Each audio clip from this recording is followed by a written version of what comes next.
Hi, good afternoon. Thank you for coming to a numbers game, a guide pivoting to data and product thinking. After this will be the changes in the book publishing panel. We're all going to gather back here. And as I said before, I know the wine is going to start being served at 3:30 as scheduled. We understand if you duck out for a glass, but come back.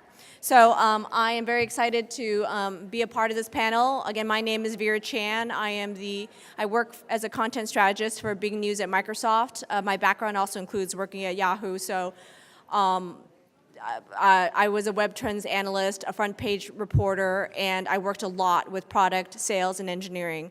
And so this is something that's very dear to me because, as we've seen, the Toe Center actually just released a report today. You guys should all take a look at it about how Silicon Valley has really changed publishing. And I think this is a key issue right now that many of us are still trying to understand. But basically what needs to happen is really to be able to communicate with, in any business, you have to be able to communicate with all channels. And stereotypically, editorial people are not known for necessarily product thinking, but we do it all the time. We just don't define it that way. So I'm going to go ahead and let these ladies introduce themselves, starting on my right. Hi, I'm Melissa O'Neill Gunning now. I work at Yahoo. I'm on the front page editorial team. I'm embedded with the editorial team, but I work directly with product and engineering on the editorial tools that we use to get the content to the site, on the algorithms that power the front page, on the data and analytics tools that we use to make our decisions every day. So that's my backstory. Hi, I'm Marisa Wong. I'm an editor at large at LinkedIn. My role at LinkedIn is very similar to Melissa's. I sit in between our editorial team and our product and engineering teams, and anytime we build a feature that involves editorial, I'll embed with the product managers and engineers and help build it from the ground up. We actually just launched a brand new editorial product last week called Trending Storylines. We now have one destination on LinkedIn where you can go and see content and get the day's top headlines, what you need to know in your industry that day. So that's an example of a product that I worked on. Before that, I come from a traditional journalism background, worked at Wall Street Journal, Time Inc., publications like that. Oh, and just before we move to Jess, I want Marisa to tell us how many people in your newsroom or how many editorial staff you have, AKA human beings, also working with algorithm for trending storylines. We call ourselves human editors, and we have a couple dozen across the world. And the model at LinkedIn is algo plus human, where humans are involved every day and identifying high-quality stories, kind of moving the needle and what you need to know, and then the algorithms supporting us. And as you go on, it will seem like we come from an alternate universe where we actually have to define editors as human, but you will hear more. Jess? Hi, I'm Jess Barron. I'm the GM of Livestrong, and we are a top 5 health and wellness website. It's livestrong.com. We provide the blueprint to simple, healthy living. And we have an editorial team that's rather small for such a large site. We have 29 million visitors in the US by ComScore each month. And our team is the size, we have a 5-person team, which is actually larger than it's been for a while. And we augment that with working with a large group of freelancers, freelance writers. But previous to Livestrong, I was at Yahoo and working on the front page team, much like Melissa. And it was around the time where Yahoo started dabbling in the algorithm, which at the time was called COKE, which was Content Optimization Knowledge Engine, I believe the acronym stood for.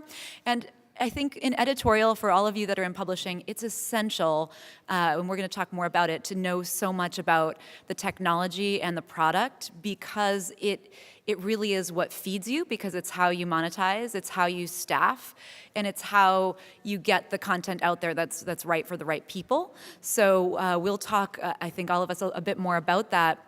But I do think the human touch is essential, and I'll give one example of that right now. So earlier today, people were talking about email newsletters and the importance of email newsletters, and they're a big driver for us to our content. And at one point, people said, you have to personalize, you have to get it personalized.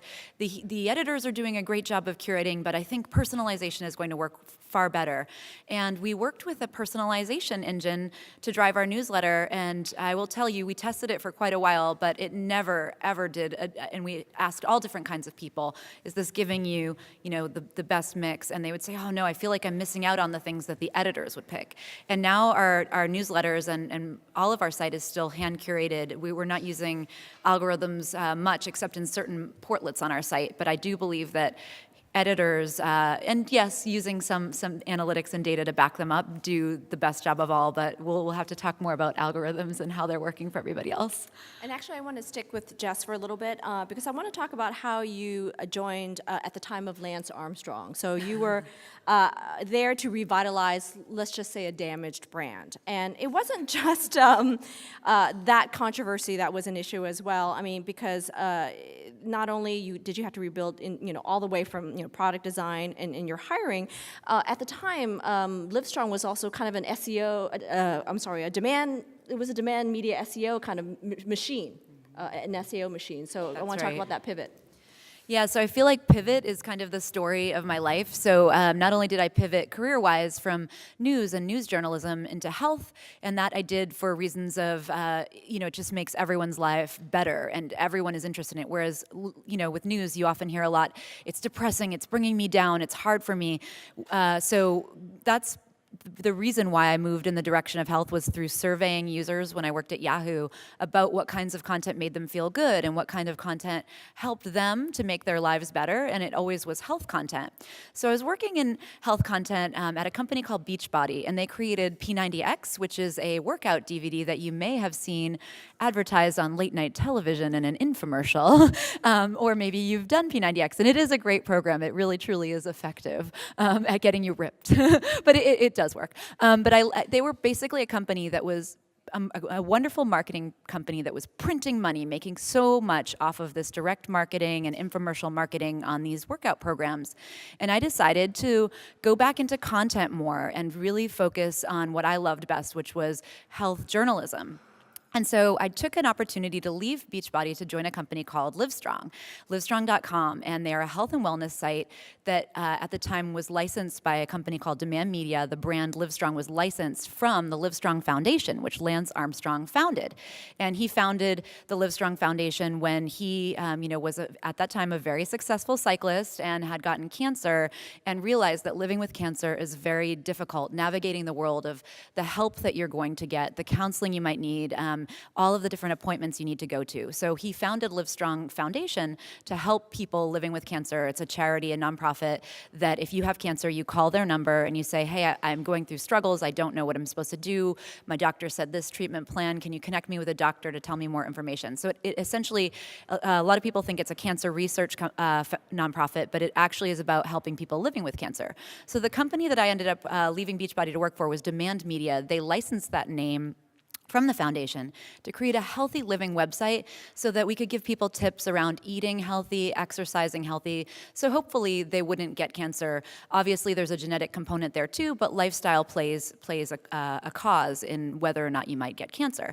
So I left Beachbody, joined this company on a Monday, and literally the very next day, all the rumors about Lance Armstrong and his, perhaps did he use steroids to get so successful at cycling? And so every single person that I knew, friends, family, former colleagues, they would write to me on Facebook or LinkedIn. It had to be at least 100 messages. At least it felt like that. Hey, what are you doing? Did you make the right decision? Are you sure you did the right thing going over there? And it was really tough. I had to breathe deeply. I was actually that week on a Thursday flying down to Austin to meet with Lance and the foundation around our partnership with them. And it was a very strange time to be meeting with him. He was still surrounded by celebrity friends like Matthew McConaughey and Robin Williams, who we met that night at a benefit with him, and they all were rallying around him and, trying to squash down the rumors. And those rumors went on for a little while, and people's questions to me kept coming. They were saying to me, are people not visiting your site anymore now that there's these rumors around Lance? Are you not getting visitors? And the funny thing was, the site traffic was through the roof. So this was late 2012. the fall of 2012, October, November, December, our traffic was in, around 55 million sessions each month. We were in the 20 millions of unique users. So the traffic was still going up and up and up, aiming toward January, which is typically for a health website your biggest spike of the year. But then in January, Lance went on Oprah and he did his semi-apology, semi-acknowledgement that yes, he had used steroids. And this was a hard time because we were an ad-supported business. That's what Livestrong, and we still are today. And so when you're an ad-supported business, you're working with brands, and you're getting brands to align with you for a high price tag to create custom content. Now, if you're a brand where somebody who's very much associated as the face and voice of your brand has a situation like this where no one wants to be associated with him, and everyone wants to drop him like a hot potato, and he's basically someone that everyone's, screaming at because he did, a lot of bad things that he's now admitted to, it's very hard to attract a big name brand at that point to then want to work with you. So that took a big blow to our monetization. And at the same time, we experienced another huge problem that was even almost bigger. So Demand Media, the company that owned Livestrong, they created content in a really interesting way at the time that was incredibly successful for them. They mined Google searches and other questions that people were asking on the internet through sites like Yahoo Answers, and I think Quora might not have been around yet, but sites like Quora. So if you were asking, well, how much weight am I actually pushing up when I'm doing a push-up? You would type that into Google and you would get likely an article from Livestrong written by someone out there nationwide, hundreds if not thousands of writers writing for about, at the time, $40 each. They were writing these articles. And so those would come to you in search. So SEO was the big way we were getting all of our traffic. Well, Google released an algorithm change in early 2013 called Panda. And I know that name, and I love pandas as an animal, but still it's very hard to love them as much because this gave a huge hit to our business. And Demand Media was known as a content farm. And so Google, which, I don't know if there's anyone from Google in the room here, but I know there are people from Facebook. These are the two platforms that are helping all media companies and publishers live or die at this point. And when Google said Livestrong is not a quality site, it's got duplicative content, too many articles on push-ups, or too many, you'd have how to do a perfect push-up, how to do the best push-up, how to do an optimal push-up. And we'd have, maybe 8 different articles about how to do this proper push-up, and they were some semi-duplicative of each other. So we had 500,000 articles when I joined the site. And what we had to do, so the Lance problem was one problem, but I think the bigger problem was the Google problem. And to solve it, we did something that was absolutely unusual. So coming from Yahoo, I was used to the front page being the front door to your site. But at Livestrong, all of these articles were the front doors, and they were coming from Google. And Google was then penalizing and taking down our traffic, which took us down, to half volume. So it took our monetization on these ad pages down half in size. And so what we had to do was the unthinkable, was to take down and get rid of most of our content. And when you have 500,000 articles, we actually now today have right around 50,000. So we had to do figuring out what were the best articles and rehabbing them and giving them better voice while writing new content and creating new content, but taking away and chopping down all the rest of those.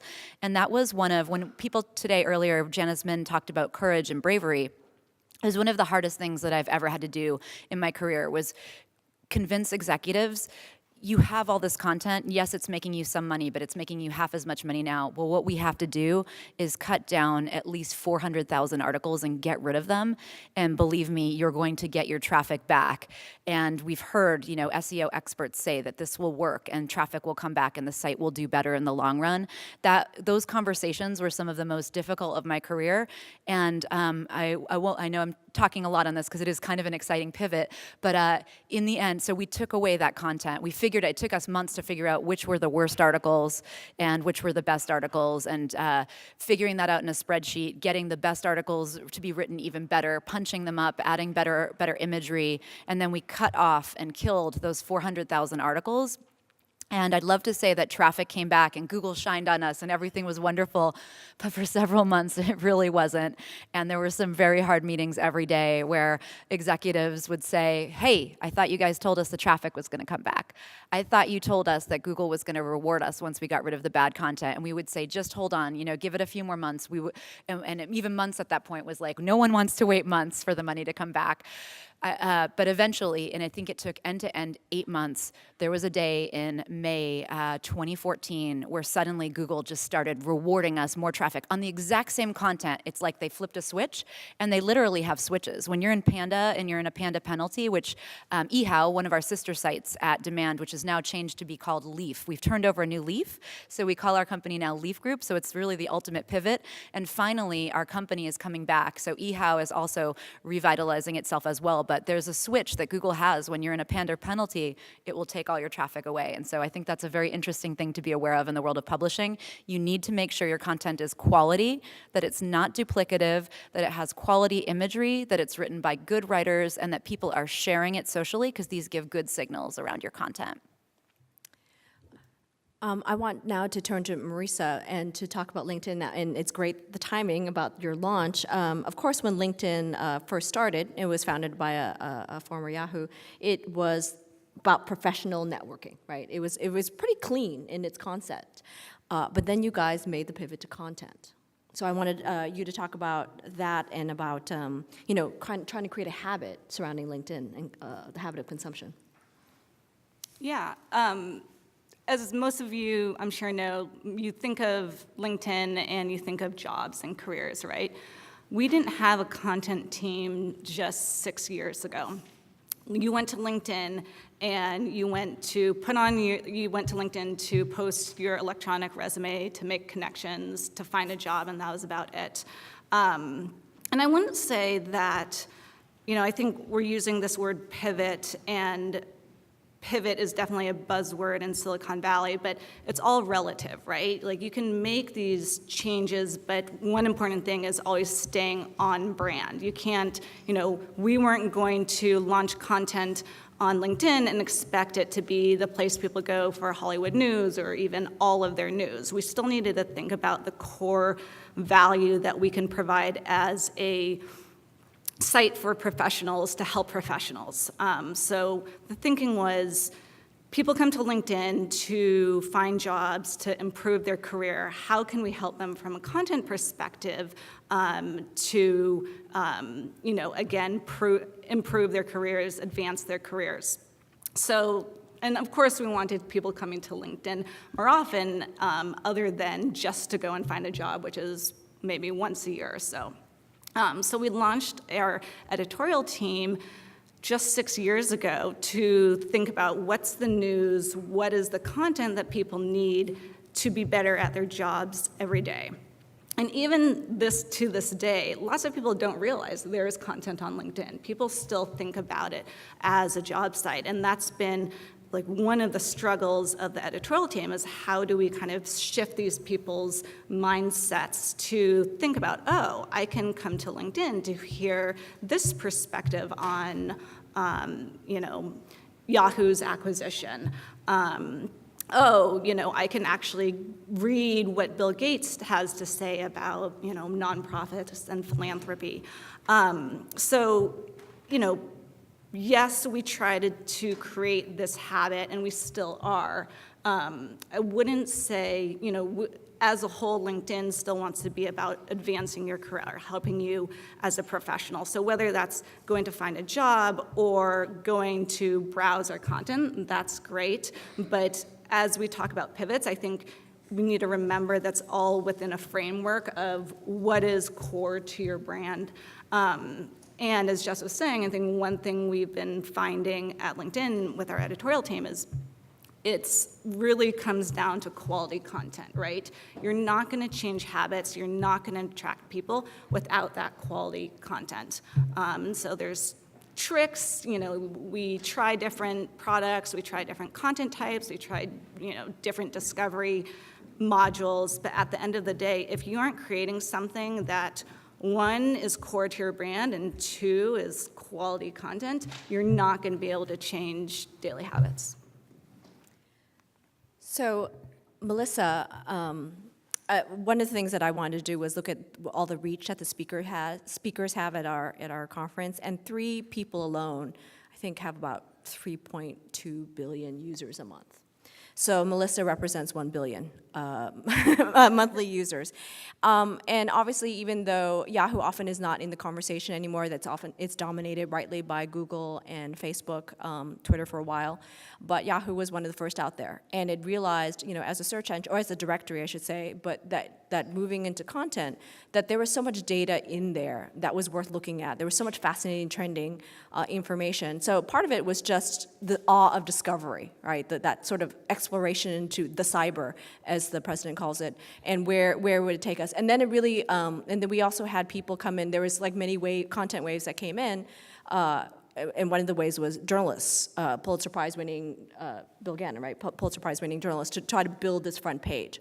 So Melissa occupies a very fascinating position right now because she is kind of an emissary. Actually, and you all do this, but Melissa is sort of the emissary between product and editorial. And Yahoo still has a very strong editorial staff. I don't know if you can share how many numbers, if that's secret. Anyway, yeah, but I want Melissa to talk a little bit about that role of communication and trying to make each side understand one another. And the only reason I have a struggle with the numbers is our news team has sort of combined with our front page team, so trying to parse out who does which role is a little, I have to do numbers in my head, which I'm not great at because I'm a journalist. But overall, She's amazing with numbers. I don't know why, but to me, data doesn't, it's not the same as math. Data is a story, and math is math. But I will say, I started out on the traditional journalism side. I was at Condé Nast for years, magazine side, print, moved my way over to digital. I think like you said, when we talk about pivot, to me, it's more of a slow inching over, and my career has also been a very slow inching over, and I've inched my way into the digital space, and then I inched my way into the product space. But now we have a great team of very strong journalists for the Yahoo front page and the news and politics teams. And politics has taken a forefront recently, obviously, everywhere. But at Yahoo in particular, they've been working hard with the politics team and the politics coverage. It's done well for us. Meanwhile, we have this algorithm that used to be Coke. They now call it Slingstone. Same basic concept. And it's an interesting world because we started as a search company, right? So we've got all this interesting data and user data, and we have so many users, and we know a little bit about them the way every internet company knows a little bit about them. So the concept is that we can personalize your content to you, which is a great concept. As Jess mentioned, it doesn't always pan out exactly the way you'd hope, and it's a long process of learning the combination. And I think all three of us are working on that combination of you take the data, you're trying to personalize, you're trying to do this, and then you take reality and the human curation piece. So one of my favorite examples from the very, very early days of trying to let the algorithm choose the content for the front page, we have the content stream on the homepage, which is not curated. The top module is curated, the content stream is not. That's algo run. And one of the very early days, they decided to open it up to all content they could find on the internet. And we had a piece of content about Mr. Pooh, the anthropomorphic turd, which was a fascinating little item from somewhere in India where they were using this guy to teach people to stop defecating in the streets. And it was a promotional character. And it was not really relevant for the US audience. It was not really the kind of content we wanted on our homepage. So we had to go back to the drawing board and discuss who are the providers we're letting in, how are we doing this? And there were a lot of back and forth discussions, and there's a very core team of product people who feel strongly in the algorithm. There's a very core team of editorial people who feel strongly about editorial and human curation. It's a discussion I have almost every day on some level. And I work hard to be the person who believes strongly on both sides. I believe in the algorithm. I believe in the power of it. But I believe in an algorithm-curated pool and then a human-curated module. And that is where we tend to find the sweet spot most of the time, where you let the algo go out and search the whole internet. None of us has time to do that. None of us is ever going to be able to search the entire internet. I know we joke some days after a slow day that you finished the internet. Didn't finish the internet. So when that comes back and it brings in all these things, then you need a human to decide, no, maybe Mr. Pooh is not what we want on the front page. Maybe we want to pick a different story to lead the stream. So I think that's the world I live in now, is that finessing of what can the algorithm do, and now we're looking at some very interesting questions of how could we use the algorithm more, not just to pull in the content, but to help us determine what time of day are users coming, what kind of content are they interested in at different times of day. When major news breaks, maybe they're less interested in fluffy content, or maybe they actually want more fluffy content. Maybe some users don't want to hear about Donald Trump all day. They'd rather go read about the Kardashians. So those are the kinds of things that we're sort of investigating now. And even though, Melissa is discussing something at a very great scale, it definitely applies to local. I mean, if you look at, San Francisco Bay Area local media, and you look at certain outlets, and you do a content audit analysis, and you know what the demographics are of San Francisco alone is like, and I think 1 in 5 are Chinese, just Chinese, not other Asian Americans. And then if you you apply that same data perspective, it's not always that reflective. So, these are things that even though she's talking about 1 billion users and the need for that algorithm, sometimes that audience data helps you make that kind of quote-unquote objective perspective. Marisa, what I want to talk to you about now is actually a two-part thing. I do want to talk about metrics, but because you just launched this product as well, kind of the challenge when you go into something that did not have editorial baked in at the onset. And what kind of challenge is that? Because tech companies think of editors in many different ways. Of course, we're charming. Sometimes we're gnats. But there's just that thinking, like, how do you build something and understand that the editor is a proxy for the audience? Because oftentimes they don't want to think of themselves like, I don't want to build an internal tool and be a help desk. But there has to be an understanding with product, with engineering, that the editor should serve as the proxy with their expertise. Yeah, I think a lot actually comes down to culture and what the executive team believes in. Jeff Weiner, our CEO, is obsessed with media, and from the start, he's always said, editors have a seat at the table, and we cannot have products without editors. There are other social platforms that don't believe that. They think that editors are a means to help the algo, and they are very much more algo-focused. So I've been lucky in that, the editorial team has that support from the top.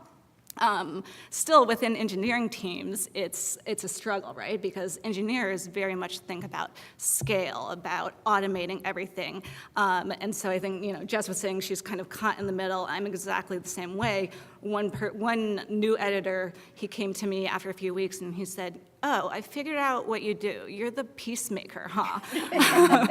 And yeah, that's my job oftentimes. And I think, at the level when you're actually working with engineering teams to build things to support editorial for engineers who aren't necessarily on board to having editors, just that's oftentimes their mindset.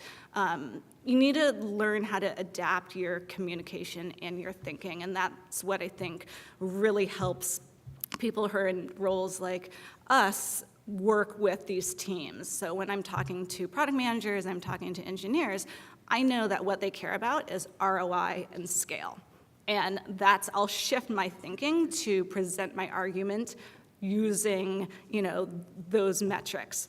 I see many editors, they will ask for things from engineers and they'll present it wrong, right? They'll say, I need this because this makes my job better, which is great, and they do need that. But when talking to engineers, you say, we need this because this is going to be the end result, and it's going to help this many people because, an editor can do this more easily.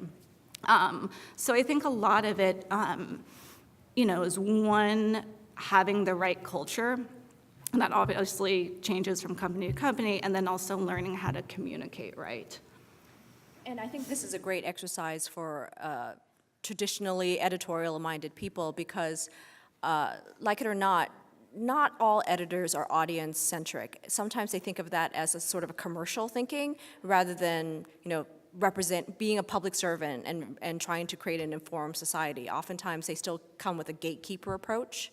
And so I want to talk to Jess about looking at data and looking at product for audience engagement.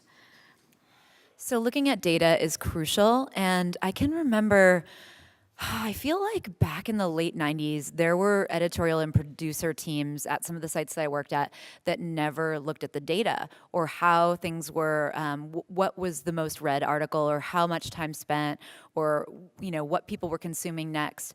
And lately, I've found that that's changed, which is great. For our editorial team at Livestrong, we've kept them very much in looking at our data every day, and that includes everything from metrics for emails that are opened, which subject line, A, B, C, D testing, different subjects against each other, testing different layouts to see how the users, what will they click on more, from the size of the button. There are some very, very interesting things you can do from a product perspective that can get people into reading your content. And that includes everything from, you can increase button sizes, but then to how big, because there's a certain size where people will be like, that's just ridiculous, and I don't want to click on that, and it truly is. But you need to find that sweet spot. And so getting the editors involved in that, I think really helps, because then they see how it's not all just about publishing this amazing, great piece of content. It's also about thinking of the mechanism of delivery. How many of your people are on mobile, and are they getting a great experience for reading that on mobile? That was a really crucial recent pivot for us when we realized about 2.5 years ago that more than 70% of our audience was consuming our newsletters and our site on mobile.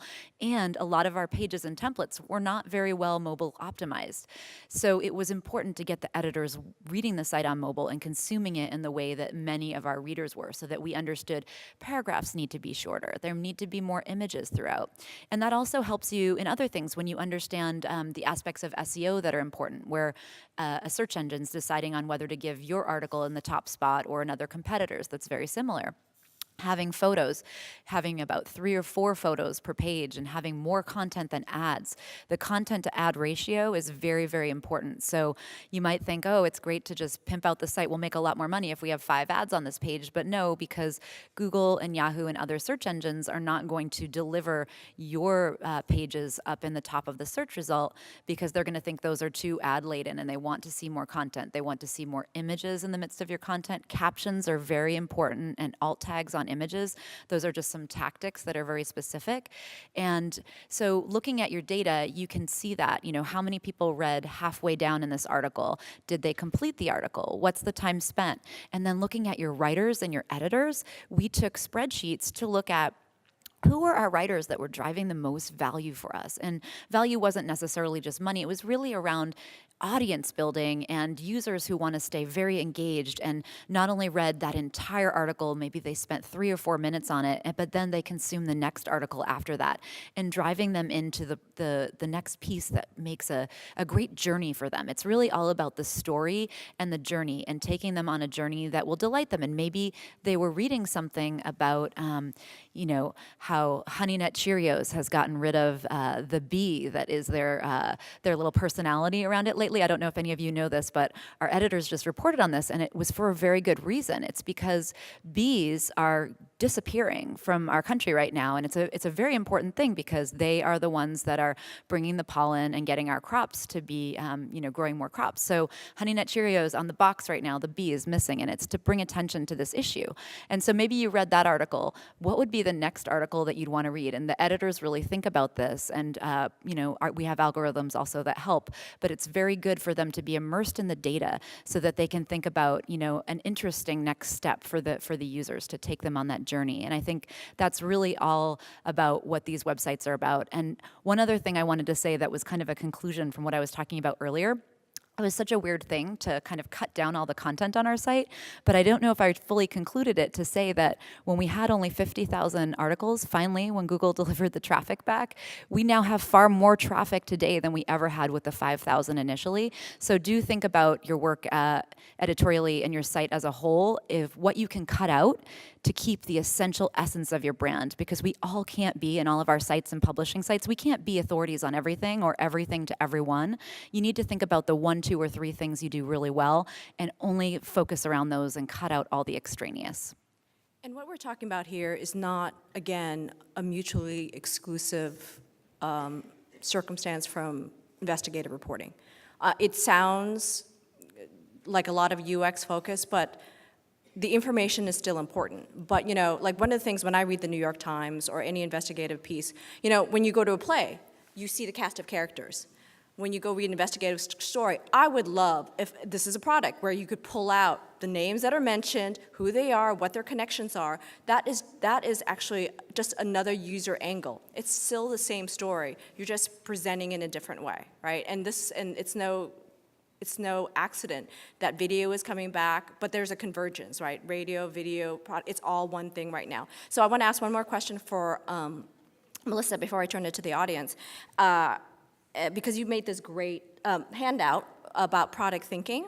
So if you wanted to talk a little bit more about measurement or analytics, you could do that as well. But I also wanted to see if you wanted to talk about what does it really, I mean, we've been saying product thinking, what the hell are we talking about? About product thinking in general?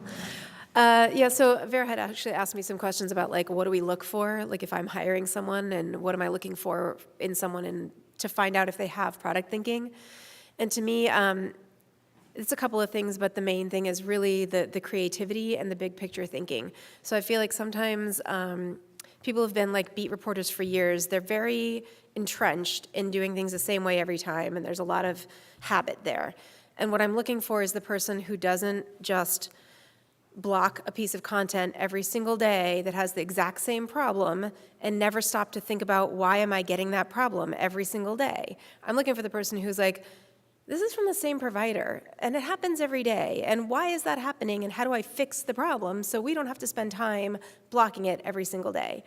There's also a piece to it, I think the wording I used was diplomacy is ideal but rare. So not everybody has diplomacy, especially people who work in product.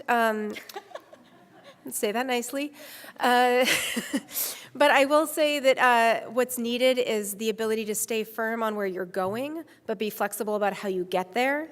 So I think a lot of people get very stuck in, it has to work this way, and it has to be this. And one of the biggest things I've learned working with engineers and product people and how to communicate to them is let go of all your expectations of how it will be, and just know what your end result is. And so when you can start to phrase it in things like, well, we'd like to be able to achieve this, and in the end, we need to be able to put more content out or get the content out faster, and you explain why you need it and what you need, and let them work with you on how you get there, you'll get there a lot faster than if you're like, well, I want it to be a button, and it has to be here, and I have to click it, and it has to be at this time, and it has to work in this platform. It's just, they're going to be resistant. It also may not be the smartest way. Like, I've had them tell me multiple times, we could just do it this way, and you get that, oh, yeah, that's better. Okay.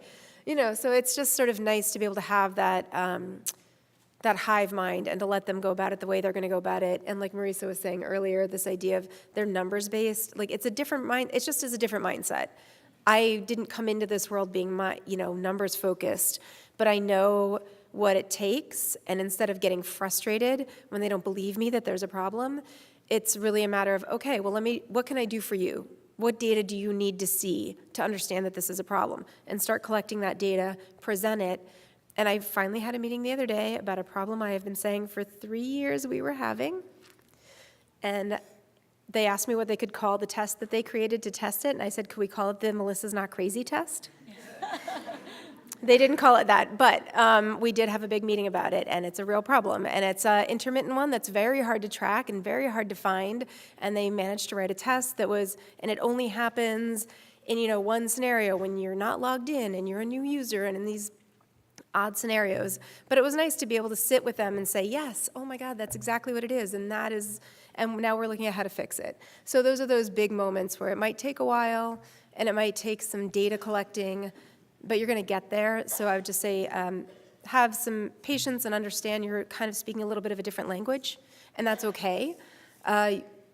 I think both sides are willing to work on it. We have amazing engineers and a great product team, and they are fascinated by news, and they are fascinated by journalism, and they ask a lot of questions. And when you're in the middle of trying to cover a breaking story, sometimes it's frustrating to have them be like, why are you doing this? And why didn't you force it? And why did you force it here? And why is it a breaking news bar? And why is that worthy? And I'm like, just let me cover it first, and then I'll talk to you. But the truth is, they're asking because they're fascinated, and they don't know how it works, and they want to understand the same way I want to understand how their side works. And I want to know, why did the algorithm pick this piece of content, and why does it know this but not this, and why can it block it if it's this word but not if it's 2 words? Like, I really want to understand that. They want to understand our side, and the more we can communicate with each other, the further we're going to get. And by the way, the product sometimes, I'm going to use Yahoo Sports as one of the most successful online things in existence. Yahoo Sports itself does not, I mean, it makes money, but it's the fantasy sports app that makes the money. The fantasy sports app is the product. The content is the glory, right?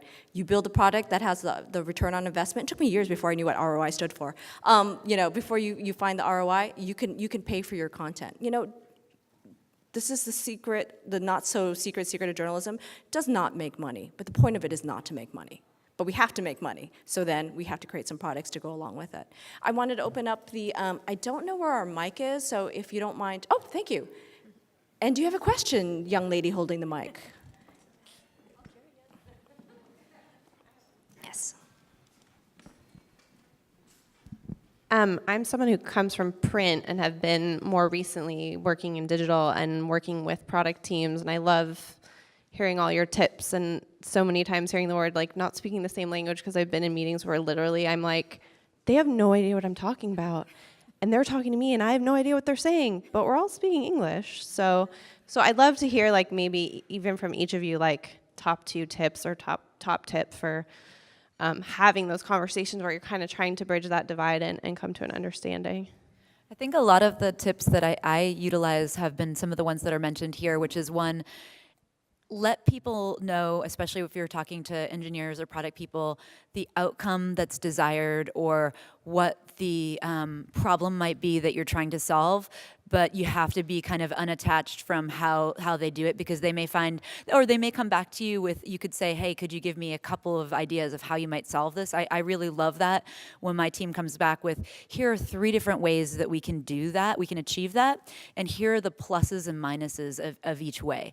And then they kind of, we all get together, usually editorial, product, and engineering, and figure out which would be the best way, whether we need it to be the quickest way, which might be an MVP and have some issues to it, or whether it's a way that requires more dev work, or whether it's a way that requires then more editorial time. Those are usually the trade-offs that you'll deal with.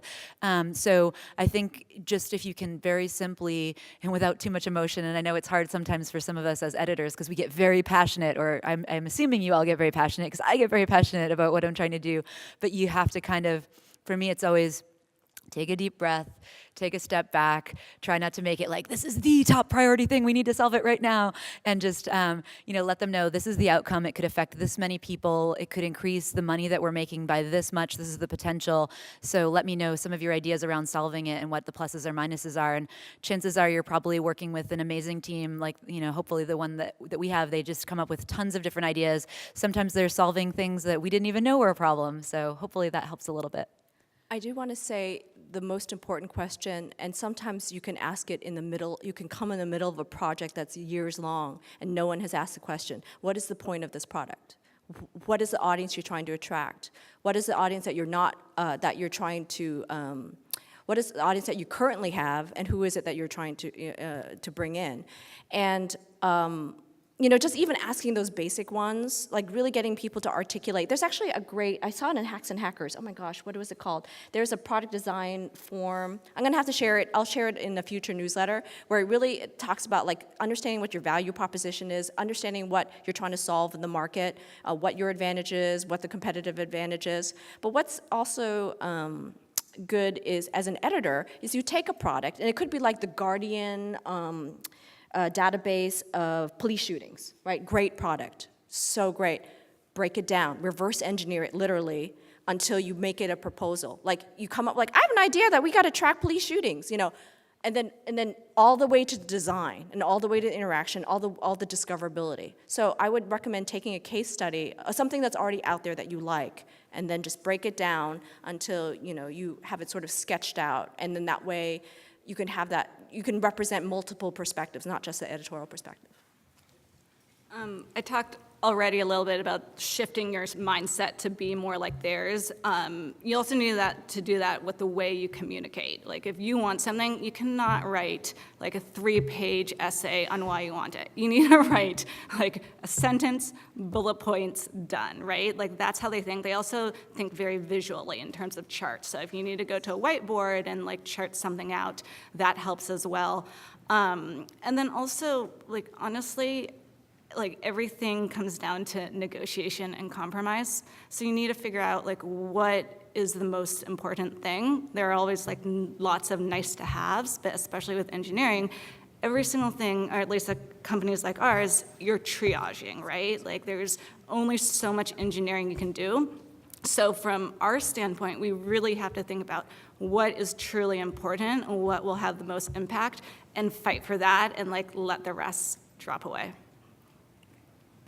This is the question for Melissa. I was wondering, do you have any fail-safes in place for fake news? Not Donald Trump fake news, but actual fake news. The really good thing to come out of fake news is that it's made everybody much more aware of the importance of validated and authored news and understanding the authority behind different sites.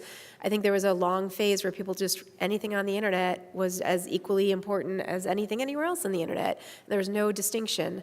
And now people are much more aware, which is great. It's also tricky. So it was nice, though, the same product team that had been trying to say, like, well, we'll just let all the content in from anywhere on the internet, and if it's popular, then it's good, and we'll put it in here. They came to me when all this started happening and said, we saw this list of fake news sites. Can you just check our whitelist and make sure? And we'd fought hard to get a whitelist and say, we're only going to allow content in from sites we've looked at. And they were like, can you just make sure none of these sites are on our whitelist? And I was like, I'm pretty sure they're not because we checked it. But it was great to have them coming to me and saying, we want to make sure none of these sites are in there because they're fake news sites. And now they're a lot more aware. But one of the battles we do have is we don't distinguish an opinion site or a satire site. So sometimes that headline will show up alongside a news headline with no indication until you've clicked through. You don't know. So we're working on, that's one of the things we work on now, is understanding how do we distinguish that for the user? How does it not say an opinion headline, like Obama's the worst president we ever had, right next to a news headline, and the users feel like, oh, Yahoo's saying that's a real news article. When you click through and it clearly isn't on opinion page and it's marked opinion, but right there in the stream, it's not clear. So those are the kinds of things that we tackle. They become new problems, right? Maybe it wasn't a problem for a little while, now it's a bigger problem. I don't know if you guys have noticed, it feels to me like the opinion sites also are getting a little further apart these days and a little more vehement. So, and there are sites that were not, I don't even want to say fake news, they weren't extremist before, and they feel more extremist now than they used to. So there's a lot of reassessing. So we do a quarterly review of our whitelist. So once a quarter, we scan every single site that we allow content in from, and we assess whether or not there's still something we want to be part of our site. So all of that it's a process. But yeah, the fake news is definitely something we all discuss, and we all try to figure out the solution. And is it really fake news, or is it just opinion and satire and different bias takes? And do we make sure we have the same amount of bias on both sides? So that's all definitely a big conversation. And to be fair, in defense of the product management engineers who really push, what they're thinking, their perspective is a democratization of the web, right? They don't want a human being to put their personal biased, because Melissa and I might define satire very differently. Right, and it's not scalable, right? But also, they just want to have that freedom of the web. But you see what happens with the freedom of the web. There's bouncers at bars for a reason. It's a personalization, right? So if you're gonna personalize to people, people want to see lots of things. So their argument is as much content as humanly possible. That's their goal. Get as much content as we can get in there, so that I make sure every single person in this room sees the piece of content that's most interesting to them. You could be right-wing and you want an interesting piece of content. You could be left-wing, you want a personalized piece of content. For us as an editorial group, we have a slightly different goal, and our goal is to make sure that we have some authority behind what's being said, that it's all verified, it's factual, it's not spun in a certain way. So those are the two goals that we have to balance. And I think to the product piece, my big point would be curious. Be curious about what their goal is. Be curious about what they're trying to do and how their product works. We can take one more question. If not, I want to give you guys a to-do. Technology companies need to hear from editorial people. You cannot just go to journalism conferences and expect them to show up there. You need to go to where there's product meetings. They're very open. Women in Product, Facebook just did a Women in Product conference. I think it had like 3,000 women or something like that. Crash it, you know someone at, you could share updates at Facebook, fine Facebook, go to Menlo Park. Okay, you can't crash it, you'll get thrown out. But be at places where these technology companies are, because they do want to listen to you, but they sometimes just don't know. What happened with Russian propaganda, whatever you call it, Donald Trump elections, that was the wake-up call. Because again, they were coming from a very noble view. We're a utility, we're a platform. We don't tell journalists what to do, right? Even though we make the money. So you guys need to show up, and you need to understand, and we can't be like on opposite sides of the aisle, gotta, really reach out. We're all very diplomatic people for a reason. So we're temperamentally really suited.